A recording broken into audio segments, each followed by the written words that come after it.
Hi, my name is Erika Alexander, and I want to welcome you here. We're so glad to be with you today. Um, I'm an actress, I am an activist, and I love Saru Jayaraman because she's doing wonderful things with One Fair Wage, and it's a pleasure to always be asked to be a part and participate. Today, we're recognizing that it's Black Women's Equal Pay Day, the day in the year when Black women finally catch up to make what white, non-Hispanic men made in the previous year alone. It is because of this fact that on this day, we recognize the ongoing pay gap that Black women experience in almost all sectors across the economy. We've named a Black woman as a VP nominee, but we still face these challenges as Black women face pay disparities of up to $8. Today, as we amplify the message and issues of Black women's Equal Pay Day, highlighting the disparities in pay for Black women. And we're especially going to highlight the plight of Black women who work as tipped workers, particularly in restaurants. We've all seen how the service sector has been devastated by COVID-19 pandemic. Now it's hitting women and communities of color the hardest. For Black women, and particularly Black women in the restaurant industry, this year has been a triple whammy: police violence, health inequities, and economic Lord, my mouth this morning, precarity. So we've got an outstanding panel of national Black women leaders to help us understand the implications of these inequities, including Fatima Goss Graves. She's the president of National Women's Law Center. Shannon Williams, director, Equal Pay Today, a project of equal rights advocates. Angie Jean-Marie, director of public engagement, Time's Up. Melanie Campbell, president, CEO, National Coalition on Black Civic Participation and the convener of Black Women's Roundtable, and Jocelyn Frye, Senior Fellow, Center for American Progress. And finally, we'll hear from New York State Senator Alessandra Biaggi, who is leading legislation to address this race and gender pay gap. But first, we're going to hear from members and leaders of One Fair Wage, the national organization that is fighting to reduce the pay gap for Black women by winning a full, fair, livable minimum wage with tips on top.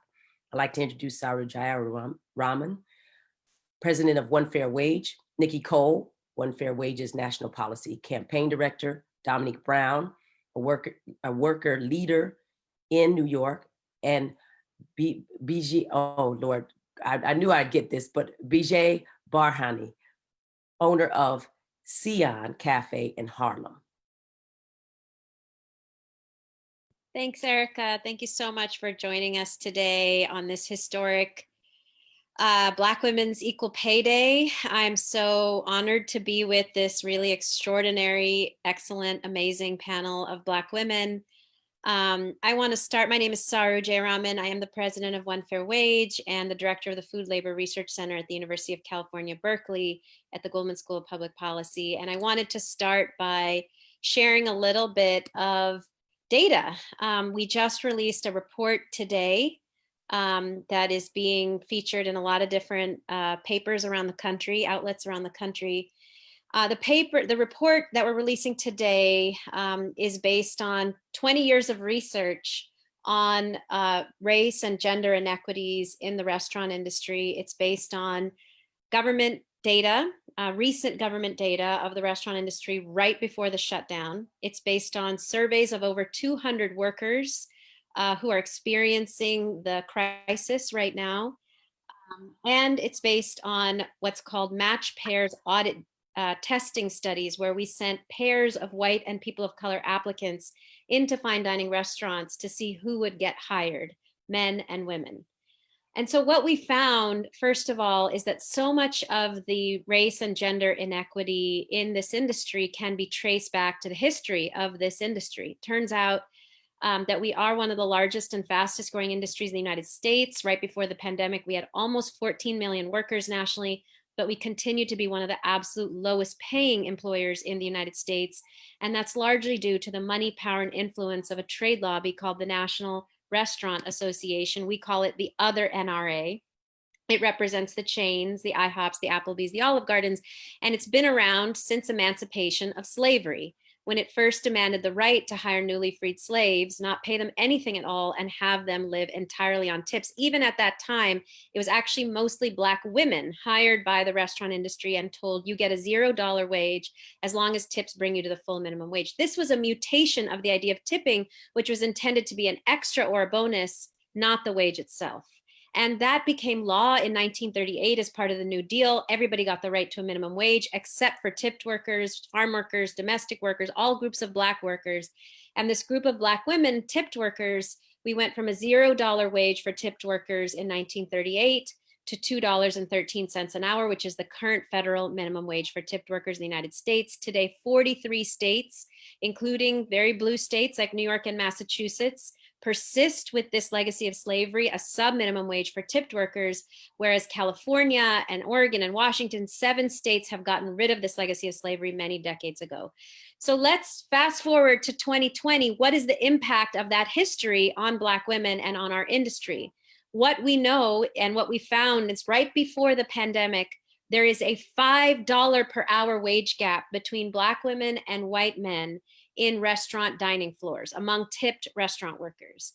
Unfortunately, when we compared state by state all across the country, shockingly, we found that New York and Massachusetts were the 2 worst states in the country on this issue, second only to Alabama, trailing only Alabama in terms of states with statistically significant Black populations. New York and Massachusetts both had wage gaps between Black women and white men tipped workers of almost $8 an hour, 60% worse than the rest of the country, which was shocking to us, given how New York and Massachusetts like to think of themselves as progressive on race and gender, certainly extraordinarily diverse places, New York City and Boston, but horrible in terms of really the race and gender wage gap.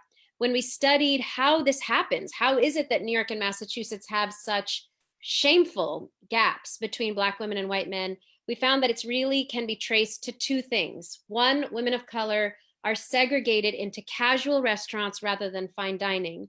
They're not in fine dining generally. That's where they make less money in tips. But what we found is that even if they're in fine dining restaurants, they make less money because of customer bias. All the research shows, even when a Black woman is a better server, customers tip her less than a white man standing right next to her.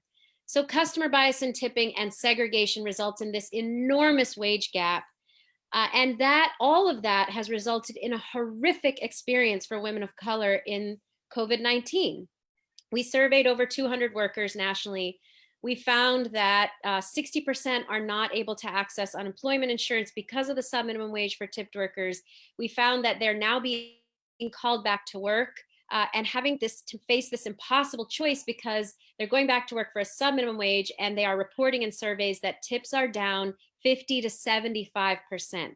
And so women of color who already earn so much less in tips are now being forced to go back for a sub-minimum wage when tips are down so dramatically. So we need New York and Massachusetts to act, if they have any concern for the fact that for race and gender equity, they should be as outraged as we are that they have the second worst race wage gap of any state in the United States. Nikki Cole, thank you, Saru. Go ahead, Nikki. Man, hi everyone. My name is Nikki, and I'm the National Policy Campaign Director of One Fair Wage. But more importantly, I've worked in the hospitality industry for over 20 years. So I consider myself a hospitality professional. And I'll just start off by saying this: you don't work in the industry that long if you don't love food, if you don't like dealing with people, right? So it's a really beautiful industry that is worth transforming. We need to transform it.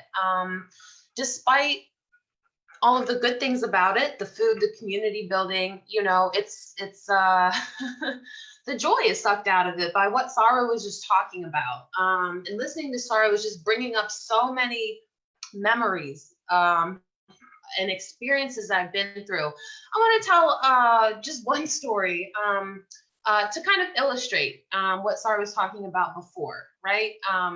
So in Washington, D.C., I was working at Ruth Chris. And at this point in my career, I had been in the industry for nearly 16 years. I had a lot of experience. I had trained a lot of people. I had been a bartender. I'd been a manager at a restaurant. Like, I had a lot of professional experience. And I was very excited to get in this high-end fine dining restaurant, steakhouse, right? Where the steaks cost $40 a steak. Like, you're gonna make 20% off of that. I'm thinking, finally, I've made it. So the reality was that there was a good section in that restaurant along the terrace with the windows where they always kept that filled because they wanted to create the illusion that it was an on and pop and busy place. It was a place that you wanted to be, right? To be seen. And there was 3 white male servers who would always get placed in those sections. The rest of the restaurant was nice and beautiful. It was kind of like a castle, but there was separate little different rooms in there. Some of them were dark. And then there was another section that was upstairs. It was like no man's land. No one ever wanted to go. Those were the sections that I was always in when I did get to work.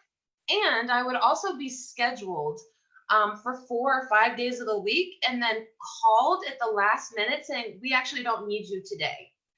I remember working at Ruth Chris and having $5 to my name to get through weeks on end and figuring out how I could skip meals or eat as little as possible or wait to eat until maybe if they had a family meal, you know? So that was just like the regular kind of conditions that were there. And needless to say, living like that and being dependent on tips, not getting tips, not that I didn't give good service, but just not getting the amount of opportunity to even make as many tips as the other people and the bartenders. It was one of the worst times in my life when I thought that I had finally made it.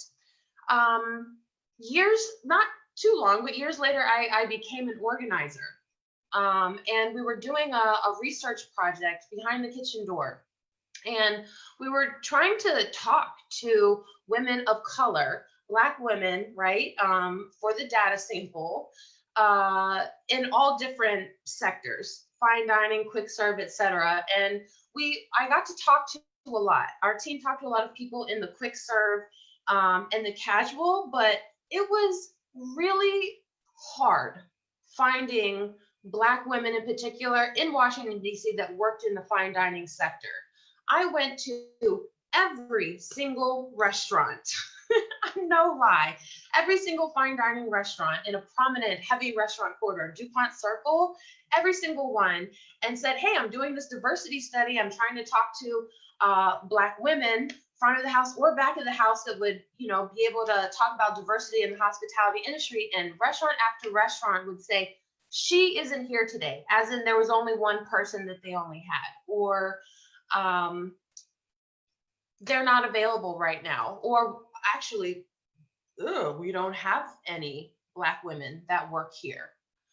And it was a pivotal awakening moment for me in my privilege as a Black woman that I even got to work at Ruth Chris at a fine dining restaurant.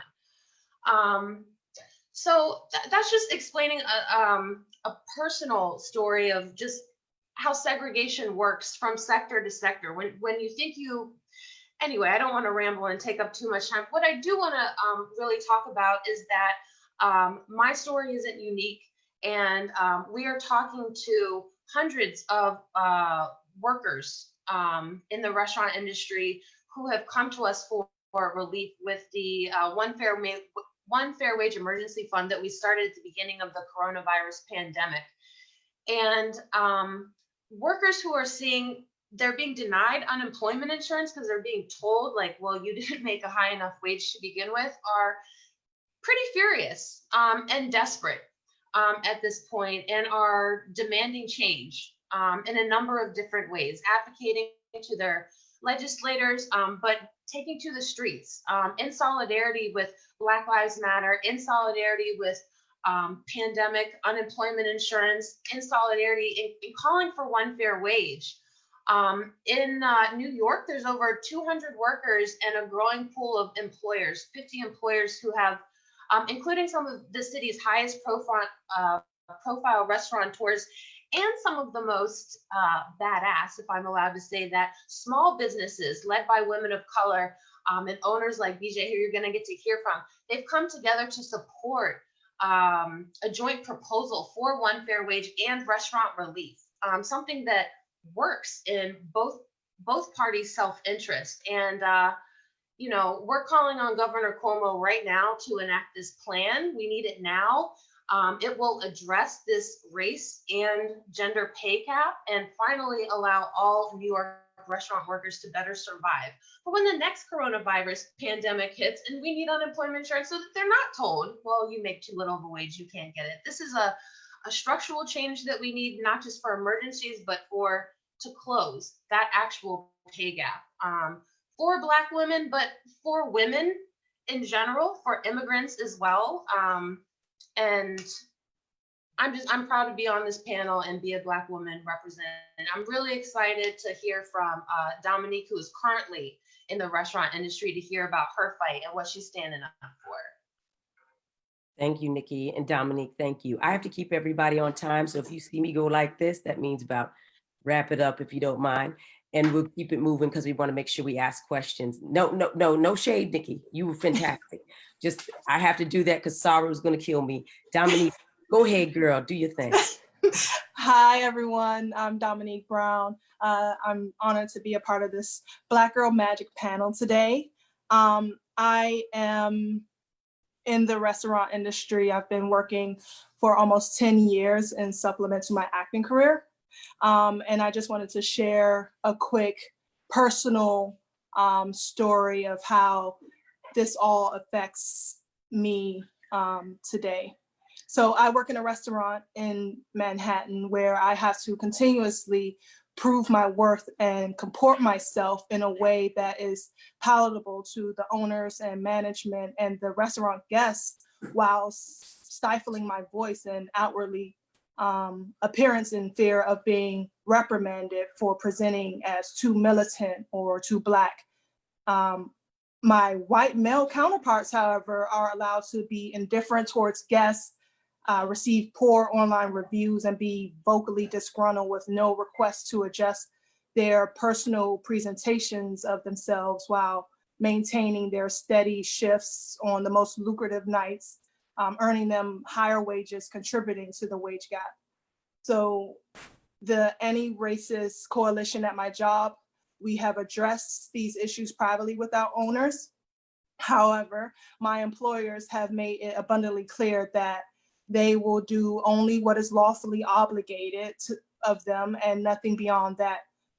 Our chosen representatives can change that scope by passing the One Fair Wage Act, requiring restaurant owners to pay their tipped employees the state minimum and effectively help close the wage gap.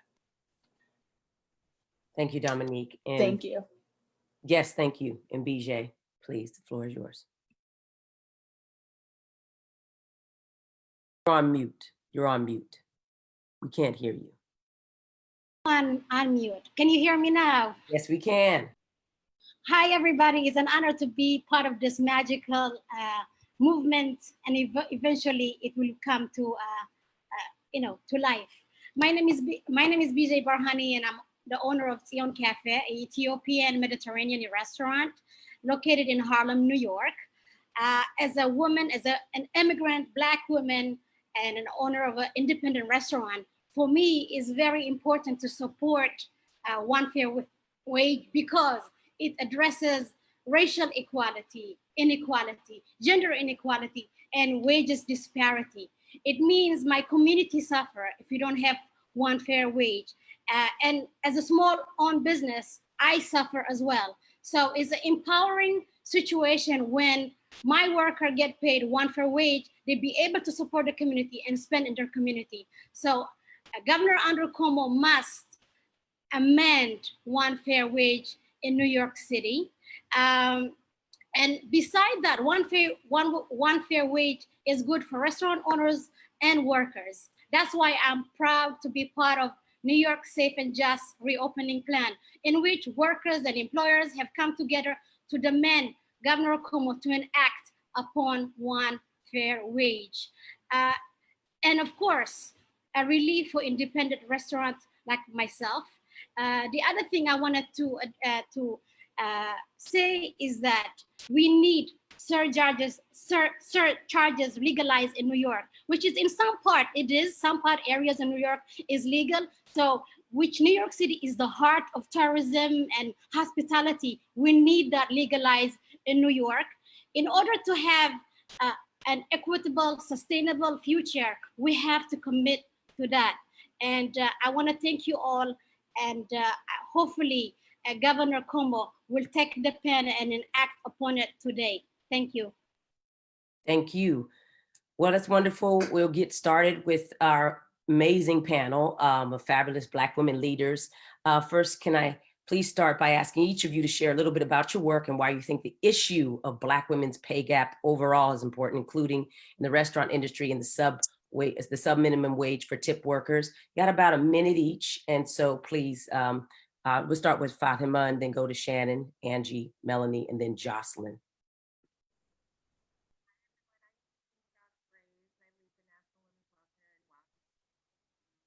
Fatima, we can't hear you. I don't know why. While she fixes that, please, Shannon, go and then we'll come back. Sure. Hi, and let me just start by echoing everyone and saying how excited I am to be here as we work to amplify and observe Black Women's Equal Pay Day. This is such an important issue. I'm the director of the Equal Pay Today campaign, a project of equal rights advocates. The campaign involves national and state-based organizations from all across the country, including a lot of the organizations represented by the phenomenal women that are on this panel right now, in the women's rights, civil rights, workers' rights, and social justice spaces, who are all committed to closing the gender wage gap through policy, litigation, and education and outreach strategies. And while we do work at the national level, the Equal Pay Today campaign is really committed and focused on advancing policy reforms in the states that will help to close the gender wage gap, and having helped to pass legislation in a number of states already, like in California. And so this conversation today is just so important, not just because we need to amplify the issue behind why we observe Black Women's Equal Pay Day, but talk about what work needs to be done and the actions that need to be taken, especially in states like New York. Okay, Ms. Graves, can you try again, Dollface? Let's see what we got. You look like $1 million, but we can't hear you. You're gonna call in? Okay, thank you. All right, so we'll keep going. Angie, Jean-Marie, and Yes. then Melanie, and then Jocelyn, and then we'll come. Just echoing what's already been said, it's incredible to be amongst all of these incredible Black women. Unfortunately, to talk about something that we've been talking about for so long and needs to be addressed, and I hope this panel here today creates some action. I actually got my start working in the restaurant industry, and as I was listening to the stories shared earlier today, so much was coming back to me about my experience and how Black women in particular are discriminated against, have biases against them, and impact how they're being paid. And so issues like one fair wage are obviously directly connected to making change. At Time's Up, where I'm the director of public engagement, we're very focused on addressing not just sexual harassment, which is what a lot of folks know us for, but addressing all of the barriers that keep women from advancing in the workplace, including pay equity and addressing the wage gap. And as One Fair Wage and Restaurant Opportunity Center has really clearly outlined in some of its past work, the wage gap and sexual harassment go hand in hand, the sort of things that women, particularly women of color, have to deal with in order to sort of sustain themselves and to earn a fair wage at work is important. And so, but this issue is not just important to me on a professional level, it's important to me on a personal level. I have been at sort of the receiving end of learning that I was paid $15,000 less than my white counterparts, thinking about how that money could set me ahead, thinking about how that money that I was underpaid could help me pay off my student loans, could build a nest egg for myself, for my family, and for my parents. And so Black women are overwhelmingly heads of households, single mothers, primary breadwinners. And so this issue of pay equity and closing the pay gap is really critical for all Black families and Black communities. So excited to be with you all here today to talk about how we can address that. Thank you. Melanie? Okay. Eric, can you hear me? Hi, thank you everyone. First, I'm gonna do this. It's Black Girl Magic Day. So I'm going to say all of you all are Black Girl Magic, and I just love the title. So I just love my stars. So you all are my sisters. So it's so good to see everybody in this COVID-19 time. As it was stated, I wear two hats. I head up the National Coalition on Black Civic Participation. So in that capacity, work a lot around issues of civil rights, voting rights, voter engagement. The other hat I wear is Black Women's Roundtable, where we really focus around really building power for Black women, fighting for respect for Black women in all facets. Most of our policy work is through Black Women's Roundtable. Erika, I remember being with you at the Black Women's Roundtable where you were a certain candidate surrogate 4 years ago. So Yes, indeed. prayerfully, A lot of water under that. A little different in 2020, non-partisanly speaking. So the Black Women's Roundtable, we have 4 strategic platforms: economic security and prosperity for Black women and girls, education, health, and wellness, and global empowerment. And so for us, with this issue around Black women being the disparities across the board, we're just ready to fight, to win, to change it. So I was so excited to be on this call with so many sisters that I know and those that I don't know. We're gonna change this. We're gonna change this thing. I'm feeling really, really optimistic this week that systemic, longstanding issues that have impacted us economically and through issues of racial injustice can and will change. And Black women, and we're in the driver's seat to make that happen. Thank you, Miss Melanie. It's good to see you again. And Jocelyn, Miss Jocelyn, you're next, and then we'll go to Miss Goss-Grave and see if we're online with her. Thank you so much, Erika. And it is, I will echo what other people have said. It's great to be on this panel with these fabulous women. And thank you, Melanie, for that Black girl magic and that wand. I will carry that with me all day. I am Jocelyn Frye, and I'm at the Center for American Progress. And a lot of our work is really focused on how do we have an economy that works for everybody. And part of the reason that I think being on this panel is so important today, and really the conversation about Black Women's Equal Pay Day is so important, is that too often we treat Black women as an afterthought. Black women are critical not only to the economic stability of their families, but they're also critical to our economy. And if we're really going to have a conversation about our economy, then Black women ought to be at the center of that conversation. We need to have an economic narrative that recognizes the integral role that Black women play in their families, but also our economy. And we've seen that highlighted in the pandemic with so many Black women working in essential jobs. But this is a day where we can reinforce that narrative about what works for the economy, what we need to do in the future, has to be responsive to the needs of Black women. And, I often say to people, if Black women don't have equal pay, then we don't have equal pay, period, the end. And so we need to think about what are our solutions that are actually responsive to Black women's needs. So I'm happy to be here and happy to talk in more depth about what those solutions look like. Thank you so much. Thank you. Let's try again. How are we doing, Fatima? I'm back. I hope. You are. I feel like I won already. Okay, thank you. I'm Fatima Goss-Graves. I lead the National Women's Law Center in Washington, D.C. And I'm so glad to be with all of you bad women today. But the Law Center fights for gender justice in the courts and in public policy and in our society. And one of the tools that we use is research. And the research makes visible the problem, especially for Black women. And I'm so glad that today's conversation is really centering Black women tip workers, because if you think of who is invisible, sometimes Black women are invisible in the equal pay conversation. Tip workers are often not so visible in the conversations about raising wages and about ensuring one fair wage. So I'm also really grateful to Saru and the team from One Fair Wage for always lifting this up again and again.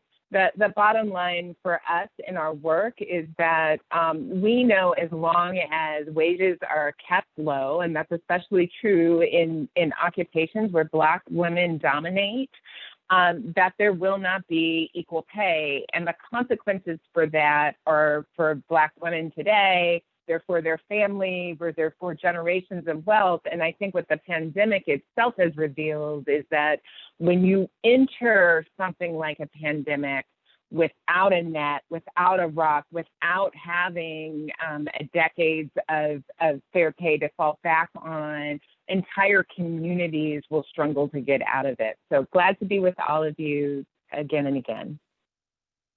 Thank you so much. Okay, so we're going to go into our questions now. And Fatima, you get the first one. So thank you for getting back online. And I just want to remind everybody of time, please. I know that this is a very serious issue, and but we want to ask as many questions as we can to all the panelists. So how has the pandemic highlighted and exacerbated inequalities for tipped workers in the restaurant industry, and specifically people of color and other marginalized communities in this industry?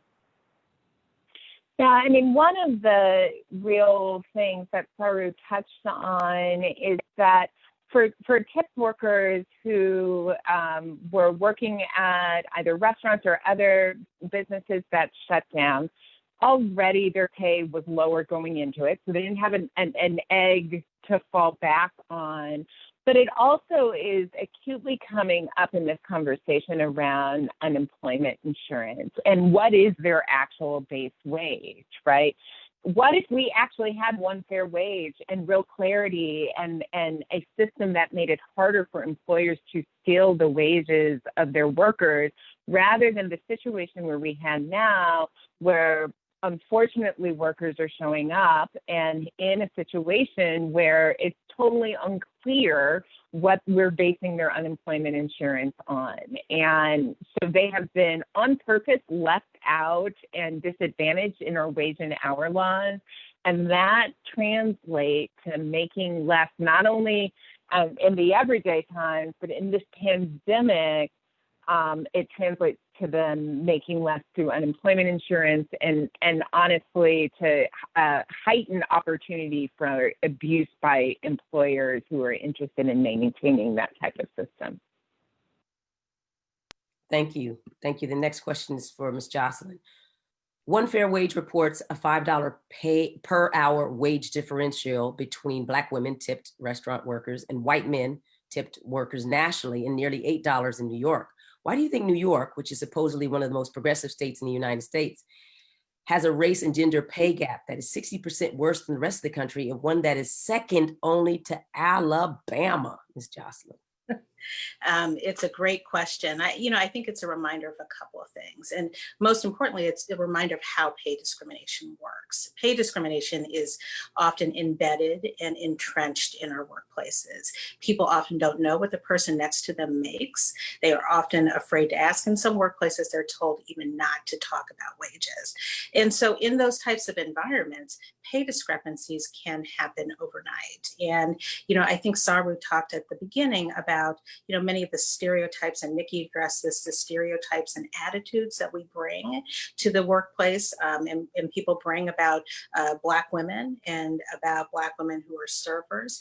And many of these low wages are entrenched and deeply rooted in our history. So the fact that you're in a progressive community or a conservative community sometimes doesn't really matter, because what's happening in those individual workplaces is something that is rooted in practices that are practices of long standing. And it's a reminder why you do need interventions like one fair wage, and other sorts of legislative interventions to actually make sure that our workplaces are paying people fairly. You can't just actually leave it to chance, because pay discrimination is often invisible to the naked eye, and it's hard to detect unless you are actually being very intentional about monitoring those practices. So I think it may be surprising on one level, but on another, it's not surprising. Pay discrimination happens all across the country, in communities across the country, in low-wage jobs and high-wage jobs, in progressive and conservative communities. Thank you. Thank you. This is from Ms. Shannon. Can you tell us about occupational segregation and how it's harmed Black women, especially during this pandemic?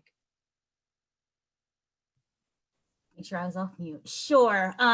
So let's just start this conversation with some data points that I think might offer a little more context. So according to a recent report from the National Women's Law Center, which is Fatima's organization, and she mentioned they do some research and some wonderful research that we utilize well. 1 in 3 Black women has a frontline job. So Black women are disproportionately represented in providing essential public services during this pandemic, making up 11% of the frontline workforce, despite only making up 6.3% of the workforce overall. So Black women are also overrepresented in industries like the restaurant industry. And we've seen massive job losses in this space due to pandemic-related restrictions closing and altering businesses right now. And paying these essential workers so much less than others are being paid, when it's obviously clear that our society and our economy needs them more than ever right now, is a direct result of racism and sexism. And that is what occupational segregation is. It's the undervaluing of women's work, especially women of color. And in this moment, with 80% of Black mothers being the sole, or primary breadwinners of their households, this is not just an issue that hurts Black families, but our communities and our country as a whole as well. And with the service sector being one of the largest employers of women of color, we have always known that this is needed to change, but the pandemic and our current climate that we're in right now has really just shined a brighter light on that. Thank you, Shannon. And this was for Ms. Melanie. The upcoming election would undoubtedly be one of the most important of our lifetime. Shout out to Ms. Kamala. Anyway, why is this issue one that needs to be on the forefront in the minds of Black voters, especially Black women voters? And what needs to be done to make sure that it is? Vote, vote, vote, right? Well, a lot's been said about the issue. And so we know that Black women, we over-index on low-wage workers. It's low-wage workers or workers with low pay is what I like to say, right? And the reality of being in the industry when it comes to tip workers. This election, every year we do a poll to find out where Black women voters are about issues that are of concern. With Black Women's Roundtable in essence, and we're about to release one. We held back a little this time to get see what was going to happen in the last few days. So it'll have a little different, somewhat different twist. But the issues around economic security issues are always high on the list. The other in the last 3 years, though, is issues of race has been number one. And so when you tie the issues of racial injustice and economic injustice, they're high on the list. Equal pay is there. Livable wages is always high on the list. So we know that those issues are really, really critical across generations, and other kinds of economic issues that I know this is not the subject, but even things like gentrification and affordable housing, all that impacts the inability for Black women who are, most of us are heads of our household, to really build sustainable wealth, especially when you talk about trying to even begin to think about generational transfers of wealth. So this issue is really a critical component that I don't think we have to convince Black women. I think the key is for Black women to press our political to demand of candidates up and down the ballot to make sure that they're addressing these kinds of issues, not with platitudes, but real policy commitments as they need our vote. I was coined the phrase, again, I'll put my star out, because we are the secret sauce. There's nobody that's going to get to the White House without Black women. Never has happened in our lifetimes, and it won't happen in this election. And so, which is why there was a lot of demand, not that this is a subject, for Black women, for us to be able to see ourselves at the highest level possible when it comes to the electoral outcomes. And so I'll stop there. But it's an issue, it's something that's central to motivating Black women, along with other issues of racism that we are addressing through this social justice movement. Black Lives Matter is really highlighting a lot of the inequities. And so it's a moment in time that we can have real systemic change if we use the ballot and our other kinds of power that we have as Black women leaders, and partner with our other women of color and other like-minded progressive white women, that we can make the change that, and we are the change that we seek. The secret sauce. Thank you, Ms. Melanie. I love it. Ms. Angie, given that New York is so much worse on this issue than other states, why do you think leadership has failed to act on this issue so far? Yeah, I mean, our leaders and Black women in New York and across the country really can't afford to wait for there to be political will to address the pay gap. As has been mentioned, amidst the uprisings for racial justice, it's entirely unacceptable to be continuing the tip minimum wage, a structure that has a super racist legacy. Time's Up was really happy to join One Fair Wage to applaud New York City's announcement of the restaurant revitalization program that emerged out of the Task Force on Racial Inclusion and Equity. And we need New York to lead and lead that example, and are fortunate to Senator Biaggi's leadership on this issue in the state legislature. We also need One Fair Wage because we actually recently conducted a study to understand pay equity amidst this crisis. And we heard from Black women, more than half of Black women in the survey have faced gender and race discrimination and other obstacles to pay. Those issues include like blatant racism and sexism, like was discussed earlier today. I'm hearing from restaurant worker stories, and issues that deeply impact women of color, including lack of childcare, people at work saying that Black women don't work as hard because of their race or their gender, and the fact that, and also people saying that they don't work as hard because they have children or other caregiving responsibilities. We know that Black women are not just caring for themselves, but caring for their children, caring for their communities, and we need structures and policies that recognize that. We also know that racism and sexism holds Black women back. In that same survey that we conducted, 1 in 5 Black women said that they've turned down a higher paying job because they thought the workplace would be too racist or too sexist. This is entirely unacceptable, and we need policies like One Fair Wage to correct the racist legacies that have held Black women back. Again, for too long, the tip minimum wage has perpetuated those deeply entrenched racial and gender inequalities, preventing restaurant and service sector workers, 70% of whom, by the way, are women, from earning livable wages and leaving them more vulnerable to issues like sexual harassment and discrimination. So we know that the consequences are staggering. We know where these issues are rooted from. And so we need our leaders to act and to take up the issue of passing One Fair Wage in New York, and also the many, many other states where the tip minimum wage is still existent. Thank you. We have time for one more question from Ms. Jocelyn. I want to ask you this. How do the forces of police violence, racial injustice, health inequity, and economic precarity work together to compound inequality for Black women? Why have Black women been hit so hard in terms of economic security and health during this time? Well, I think there are a couple of things going on that we should be mindful of. First and foremost, Black women are really critical to the economic stability of their families. If you look at the research, Black mothers are more likely than any other group of mothers to be breadwinners for their families. Larger percentages of Black women are single heads of household. And critically, across most Black families, Black women are critical to those families being economically stable. So the pandemic has uprooted all of that for not only Black families, but families across the country generally. But Black women have been hard hit in part because they play such a central role in their families, and they are in the jobs that have been particularly hard hit. They are disproportionately in the restaurant industry and many of the industries that have lost jobs. They also are on the front line as essential workers.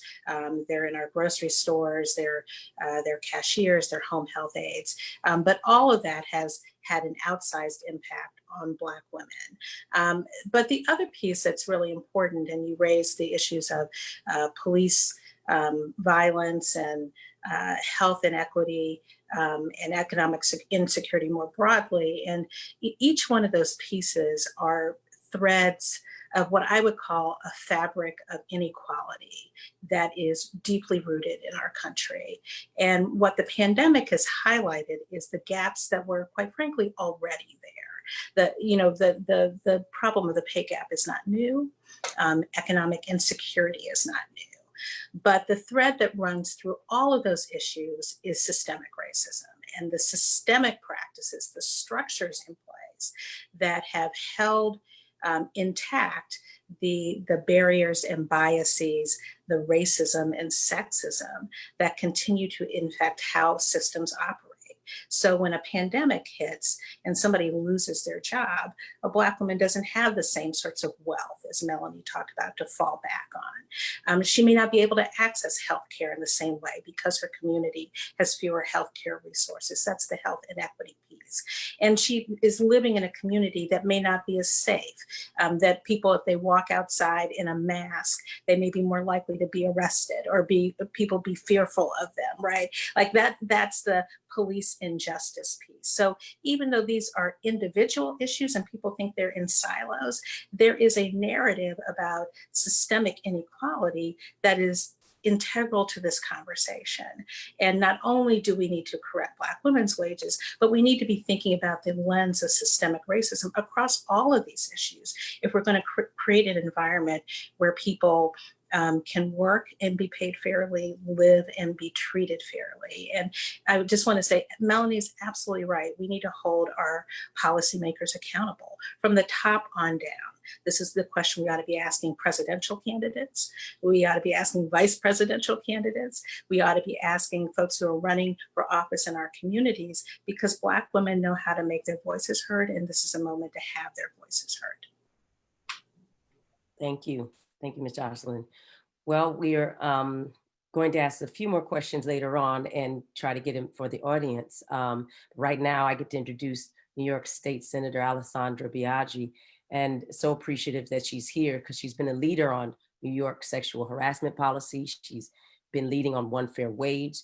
Senator Biaggi speaks to the one fair wage bill she has introduced and the promise of workers and employers coming together to support one fair wage and restaurant relief together. Thank you, Ms. Alessandra. Thank you. Thank you so much, Erika, and thank you all for this really enlightened conversation. And I want to just make one side note that I think is really relevant, but it's kind of like, for me at least, it's like the elephant in the room when we talk about New York State, because I want to be really clear, and I really do pride myself on trying to really break down the walls that have made New York government, at least, very opaque. And it relates to a lot of what we're talking about today and a lot of the progress that we're all trying to make. I think that the history of New York State makes it such that the very shiny veneer of New York City, which of course everybody knows, like New York City is like the Emerald City, right? Like everybody wants to be in New York City because it's the place that has, you know, the most hope. It's where everyone is accepted to be who they are, or at least allegedly. And so what I've at least noticed along my journey to Albany is that New York City has been this bright light that oftentimes makes it hard to see those really dark spots in the state of New York. But New York State, make no mistake, has a lot of dark spots. And the history of Tammany Hall, which is a political machine going all the way back, like more than 100 years, I think shows us that the people who've been in power, and really we're just starting to change this in a very incredible way, but the people who have been in power have historically been, not surprisingly, white men. Okay. So those are the people who have really crafted our laws. And whenever I'm leaving the Senate chamber to come off of the floor after we voted, I always remark about the pictures on the walls right outside the chamber, which are oil painted. And I look at them and I always say, in all of these pictures, all you see is a sea of white men. There's not any people of color. There are no women. In fact, there are children, and the children are small white boys. And so I think the signaling of our government has just been one that is a space that was not welcome to so many of us. And I want to just be super clear about the fact that I have now been in the room for about 18 months, and being in a room with diverse voices who are bold has made a massive difference. And so that is, for me, is the point of optimism in this moment in time, even though that history makes me very angry, and it does sometimes make me cynical.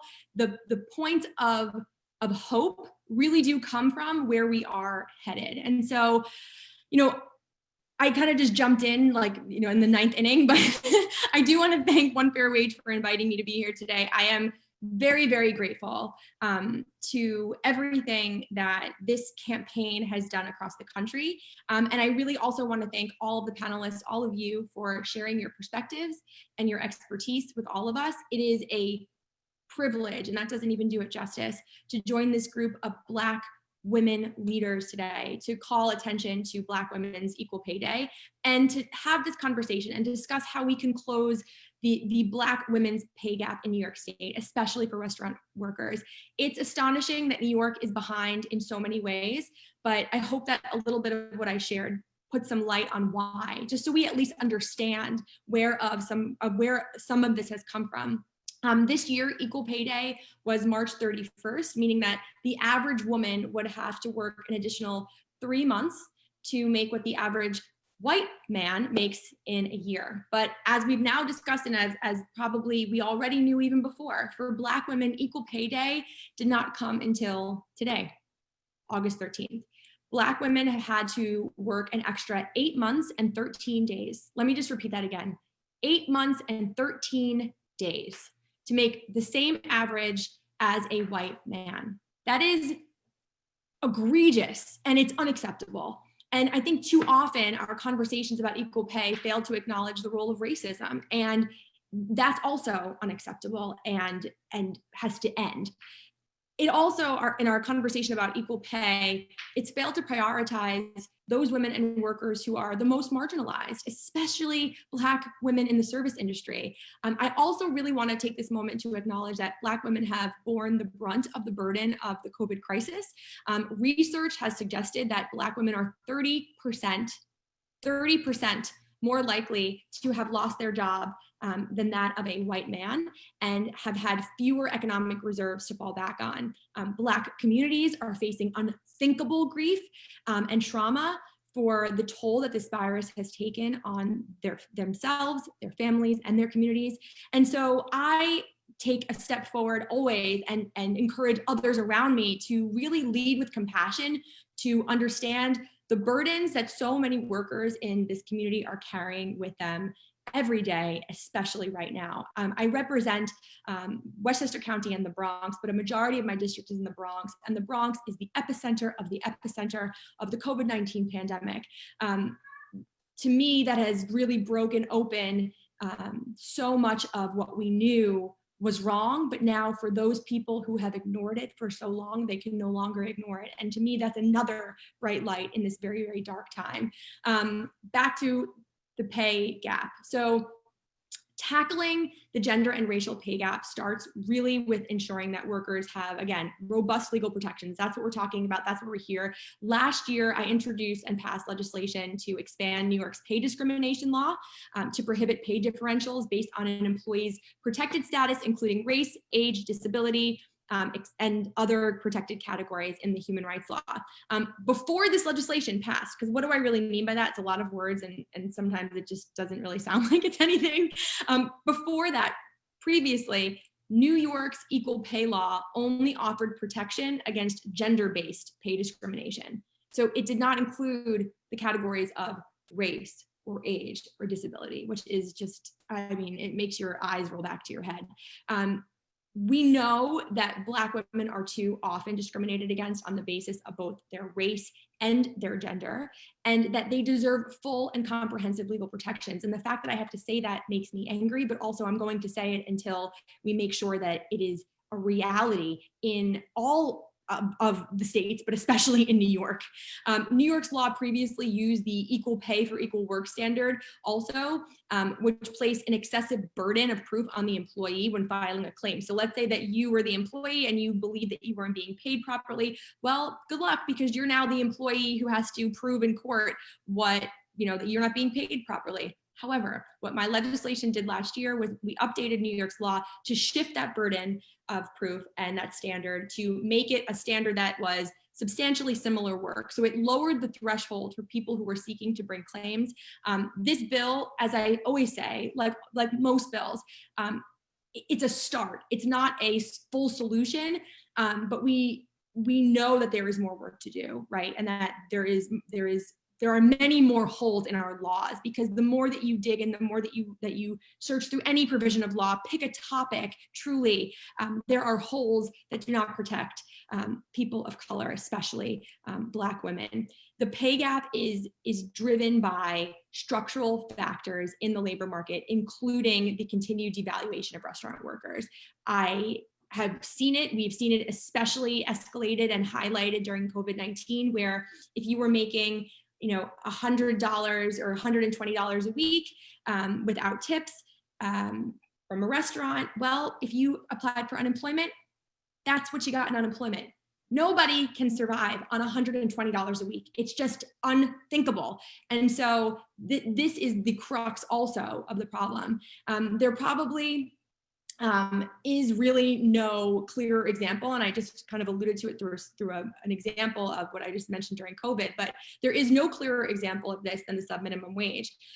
This subminimum wage has its roots in slavery, and to this day leaves many women, including many Black women, behind. The subminimum wage in New York City is just $10 an hour, and although employers are required to pay workers the difference between their tips and the minimum wage theft is rampant, and we know that. So workers are often feeling that they have to put up with the harassment from customers or even from managers who encourage them to wear revealing clothing or behave in a certain way to attract more tips. And research has demonstrated that customers tend to tip Black workers less than white workers. And so it really is no coincidence that women, specifically Black women, have higher rates of poverty among workers in the restaurant industry. And all of this collectively comes together to really emphasize the reason why I introduced legislation to eliminate the subminimum wage for food service workers, service employees, and miscellaneous industry workers who receive tips in New York State.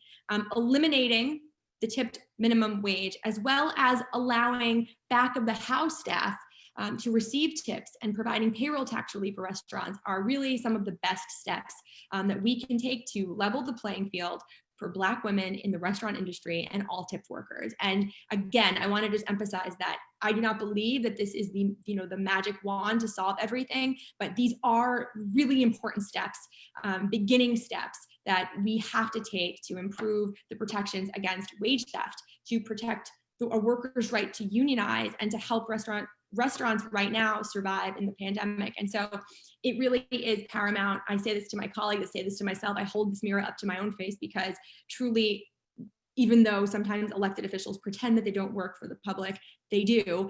It is absolutely paramount that we as a legislative body make sure that we make concrete steps to help support restaurant workers. So thank you for giving me this time to just speak on these very important topics. I am honored to be in this fight. I am unwavering in this fight, and I'm dogged, and I don't take no for an answer. So we will run through a brick wall if we have to get this done. Thank you so much. Thank you, Ms. Biaggi. Thank you, Senator. And we'll give you a hammer for that brick wall. You know what I mean? The hammer is Saru Jayaraman. Thank you so much. You know what? I have to give you the last word, because, thank you everybody for coming. If you have to jump off, but let's let Saru end it. After hearing everybody speak today, what would a progressive vision of the economy look like? Ms. Biaggi said what it would be, but you tell us, and then we'll all lock off. You got about a minute. Thank you. I want to thank Fatima and Shannon and Nikki, Beejhy, Dominique, Melanie, Senator Biaggi, Jocelyn. Thank you so much and of course you, Erika, and Angie, sorry, for joining us today. I just want to say the reason why one fair wage is so critical for tipped workers to close the pay gap is that we know that tips are racist and that Black women earn less in tips. So forcing them to rely on tips as a portion of their base wage basically makes their base wage subject to racism, subject to the racism and sexism of tipping. And so that's why having a full minimum wage that they can count on rather than subjecting them to the racism of customers and managers is so important. Listen, the Biden-Harris ticket has endorsed one fair wage 3 times in their platform. And we passed this issue in the US House of Representatives last year.